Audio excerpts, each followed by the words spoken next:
మన గ్రామం కార్యక్రమంలో ప్రస్తుతం మనం కృష్ణా జిల్లా బాపులపాడు మండలం హనుమాన్ జంక్షన్ లో ఉన్నాము. ఇక్కడ ప్రెసిడెంట్ గారు వచ్చేసి కాకాని అరుణ గారు, ఇక్కడ వైస్ ప్రెసిడెంట్ గారు అరుణ గారి హస్బెండ్ కాకాని వెంకటేశ్వర గారు, ఈయనే బాబు అంటారు. వీరిద్దరూ మనతో పాటు ఉన్నారు. ఇక్కడ వైస్ ప్రెసిడెంట్ గారు వారి మిస్సెస్ కి సహకరిస్తూ ఈ గ్రామాన్ని ఎంతో అభివృద్ధి చేస్తున్నారు. వారి మాటల్లో ఈ గ్రామానికి ఏం అభివృద్ధి చేస్తున్నారో తెలుస్తున్నారు. నమస్తే అండి బాబు గారు. అలాగే నమస్తే అరుణ గారు. మీరు ప్రెసిడెంట్ అయిన మీ మిస్సెస్ ప్రెసిడెంట్ అయిన తర్వాత ఈ గ్రామానికి చేసిన అభివృద్ధి కార్యక్రమాల గురించి చెప్పండి. ముందుగా తాగునీరు గురించి చెప్పండి. నేను ప్రెసిడెంట్ అవ్వకముందు దాదాపుగా ఆయన్ని ఆర్డబ్ల్యూఎస్ బోర్గర్ గ్రౌండ్ వాటర్ని లిఫ్ట్ చేసి సరఫరా చేసే పద్ధతి. అయితే సమ్మర్లో 2 రోజులకు ఒకసారి నీకు ఇచ్చే పరిస్థితి కూడా ఉండేది. అది సర్పంచ్ తప్పు కాదు, ఏమీ కాదు. మాకున్న వనరులు తక్కువ వనరులు అవటం వలన, బోర్లో నీరు తక్కువ ఉండటం వలన, కరెంటు తక్కువ సేపు ఉండటం వలన అనేక కారణాలు చెప్తా పాపం తెల్లవాళ్ళు సర్పంచ్ ఎవరికి కష్టపడినా కానీ 2 రోజులకు ఒకసారి నీళ్ళు వచ్చాయి. అది నేను గ్రామస్తులుగా నేను అనుభవించాను. కాబట్టి ఇమీడియట్గా నేను కలెక్టర్ గారి దగ్గరికి వెళ్ళి, అయ్యా మా ఊళ్ళో పరిస్థితుల్లో నేను కొత్తగా ప్రెసిడెంట్ అయ్యాను, నాకు ఏదైనా సాయం ఏంటంటే రఘునందన్ గారు నా ఎంత ఏజెన్సీ అంటే 10 లక్షల రూపాయలు తప్పించారు. మరి ఇంకా కొంత డబ్బు నాకు ఆర్డబ్ల్యూఎస్ నుంచి కూడా ఈ డబ్బును ఉపయోగించుకుని కొత్త మోటార్లు ఎక్కడ వేయాలి, కొత్త బోర్లు ఎక్కడ వేయాలి, ఎక్కడెక్కడ వేయాలో అన్ని పూర్తి చేసుకున్నాం. షార్ట్ టైంలో అంటే ఆగస్టులో నేను సర్పంచ్ అయితే నేను ఏప్రిల్ రావడంలోపు ఈ వాటర్ డెఫిసిట్ అనేది రాకుండా నేను గ్యాస్ తీసేసుకోవడం పనిచేయడం కూడా అయిపోయింది. తద్వారా ఈరోజు ఈ సమ్మర్లో కూడా నీళ్లు దొరుకుతున్నాయి తప్ప ఊళ్ళో పక్షుల్లో ఎక్కడ ఏందో మాకు నీరు ఇబ్బంది ఉండాలి, కానీ ఏ ప్రాంతంలో మాకు నీరు జరుగుతుంది అనేది లేకుండా నేను ఎక్స్పెక్ట్ చేయగలిగాను.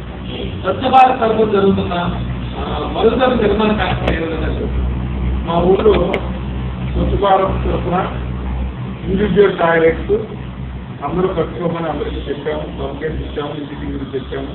ఈ క్రమంలో మాకు 152 ఇండివిజువల్ టాయిలెట్స్ ప్లేస్ అయ్యి 152 లబ్ధార్థులు ప్లేస్ అయ్యారు. 152 లబ్ధార్థులు గాను సుమారుగా ఈ షార్ట్ పీరియడ్లో 60 మంది పనులు పూర్తయినాయి.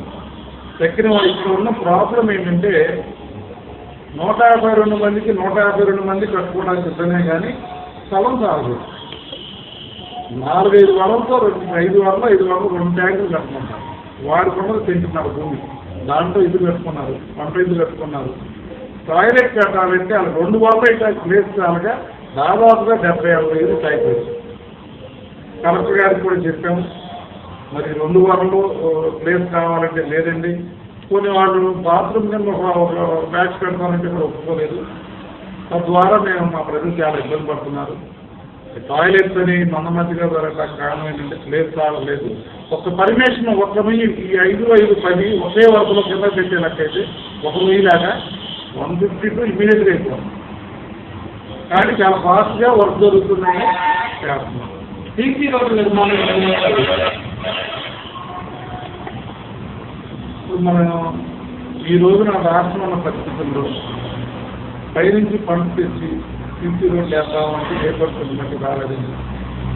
9-10 నెలలు దాదాపు అవ్వకపోతే ఏ ఎమ్మెల్యేకి ₹1 ఫండ్ ఇవ్వలేదండి. మరి ఎమ్మెల్యేకి ₹1 ఫండ్ ఇవ్వని పరిస్థితుల్లో నేను ఒక సర్పంచ్గా నేను బాగా కష్టపోయాను. సమైక్య ఆంధ్ర స్ట్రైక్ జరుగుతూ ఉంటే, ఉద్యమం జరుగుతూ ఉంటే ఆ టైంలో టైం వేస్ట్ చేయకుండా బ్రిడ్జ్ పీరియడ్లో రాష్ట్రాలు విడిపోయే బ్రిడ్జ్ పీరియడ్లో నేను సకాలంలో కష్టం ఉపయోగించుకున్నాను. PR మినిస్టర్ జానారెడ్డి గారి దగ్గరికి వెళ్ళాము. పాలన గారు మా ఊళ్ళో ఒక పెద్ద బోస్ గారు వీళ్ళందరూ వచ్చారు.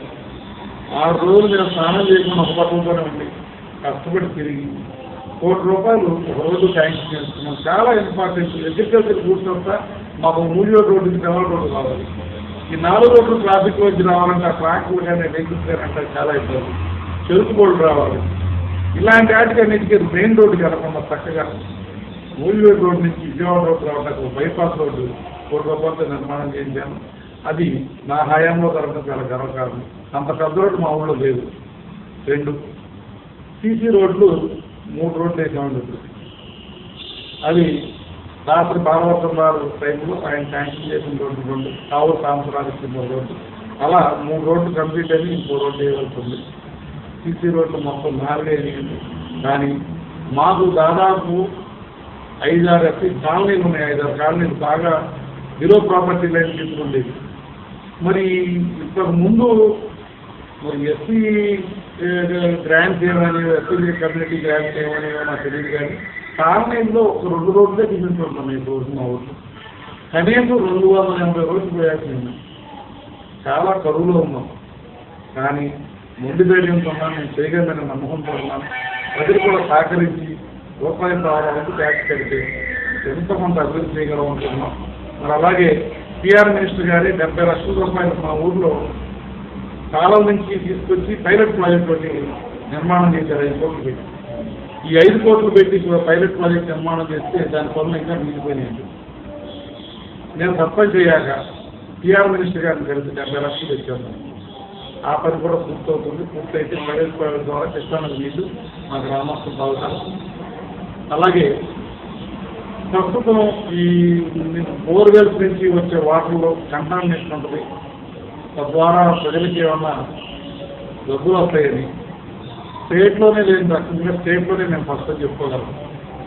8 ROR ప్లాంట్లు నిర్మాణం చేస్తున్నాం. మా ఊళ్ళో ఒక 15,000 మంది 15,000 ఓట్లు సారి అంటే సుమారుగా ఒక 40,000 మంది లోకుంటారు. 20,000 మంది పైన ఉంటారు. 40,000 మంది లోకుంటారు. 2 వార్డులకి 18 వార్డులు ఉంటే దాదాపు 2 వార్డులకు ఒక ROR ప్లాంట్ కడుతున్నాం. దాతల సహాయం. దాంట్లో దాదాపుగా 3 ROR ప్లాంట్లు నేనే నిర్మాణం చేశాను. నేను ముందుకెళ్ళి చేశాక నన్ను చూసి దాతలు ముందుకు వచ్చారు. దాతలు ఇచ్చారండి. టోటల్గా ROR యూనిట్స్ 8 కడుతున్నామండి. అంటే మినరల్ వాటర్, ప్యూరిఫైడ్ వాటర్ 8 ట్యాంకుల ద్వారా మా ఊరు సప్లై అవుతుంది. ఇక్కడ ఉన్న మేజర్ పంచాయతీల్లో 6 వార్డులు 1 ఉన్నాయి, 2 ఉన్నాయి. ముఖ్యంగా ఎక్కడ ఏ ఊరు ఫస్ట్ టైం 8 RORలు మా హనుమాన్ ఎన్టీఆర్ జిల్లా కాలంలో నేను చేయగలిగాను. డ్రైనేజీ నిర్మాణ పనులు ఏ విధంగా జరుగుతుంది? డ్రైనేజీ చాలా కుంటుపడిపోయి ఉందండి. మాది హైవే పక్కన ఉంది. హైవే డ్రైన్ హైవే వాడే క్లీన్ చేయాల్సి ఉంటుంది. మరి ఆర్ఎంపీ డ్రైన్ ఉంటుంది గుజూరు రోడ్లు, అది ఆర్ఎంపీ రోడ్ చేయాల్సి ఉంటుంది. ఈ 2 డిపార్ట్మెంట్లు వాళ్ళ బాధ్యతలు వాటికి చేసేది మొత్తం డ్రైన్ అన్ని కూడిపోయి ఉన్నాయి. మా గ్రామం మొత్తం గురుగారు రోడ్డు నుంచి మురుగుపోవడం వెళ్ళాల్సి ఉంటుంది. అసలు మురుగు పారట్లేదు, వెంటకి దారులు లేవు, కాలువలు లేవు, డ్రైన్ లేవు, కచ్చా డ్రైన్ కూడా లేదు. రుణమాఫీ గురించి ప్రజలు సంతృప్తికరంగా ఉన్నారా లేదా? రుణమాఫీ గురించి 50,000 రూపాయల లోపు రైతులందరూ సంతృప్తిగా ఉన్నారు. 1,50,000 వచ్చిన రైతులు పూర్తిగా డబ్బు రాలేదు కాబట్టి ఇంకా రావాల్సి ఉంది కాబట్టి కొంచెం అసంతృప్తి. పెన్షన్లు లబ్ధిదారులందరికీ చేరుతున్నాయా లేదా? పెన్షన్లు లబ్ధిదారులందరికీ ఖచ్చితంగా చేరుతున్నాయి. కానీ చాలా ఇబ్బంది పడి తీసుకుంటున్నారు. ఇచ్చే విధానంలో లోటుపాట్లు, ఎవరైనా వారి డబ్బులు ఎవరైనా కాజేస్తారేమో, అఫీషియల్ ఎవరన్నా మరి ఆ డబ్బులు లోపరుచుకుంటారేమో అని కమ్యూనికేషన్ పడతలేదు. లేదరికి వాళ్ళకి ఐరిష్ పెట్టారు. ఐరిష్ రాట్లేదు. ఐరిష్ రాట్లేదు, కమ్యూనికేషన్ పడతలేదు. ఈ ఎండల్లో తిరిగి అధికారులను సంప్రదించి వాళ్ళకి ప్రత్యామ్నాయ మార్గం సూచించారు. నేను మా కలెక్టర్ గారికి కానీ మా అధికారులకు కానీ ఒకటే చెప్పాను, ఈ పెన్షన్ ఇవ్వడానికి ఇంత ప్రాధాన్యం అక్కర్లేదండి. సోషల్ డిపార్ట్మెంట్కి ఇచ్చారు, వాళ్ళకి బాధ్యత లేదు. బ్యాంకులు చాలా బ్యాంకులు వ్యాపారం లేక ఖాళీ కూర్చున్న బ్యాంకులు ఉన్నాయి. బ్యాంకులో ఒకరి డబ్బులు ఒకరికి ఎవరు, ఒకరి ఖాతాలో డబ్బులు ఒకరికి ఎవరు. ఇక్కడంటే ఒకరి డబ్బులు ఒకరికి ఇస్తామని కంగారు పడుతున్నాం.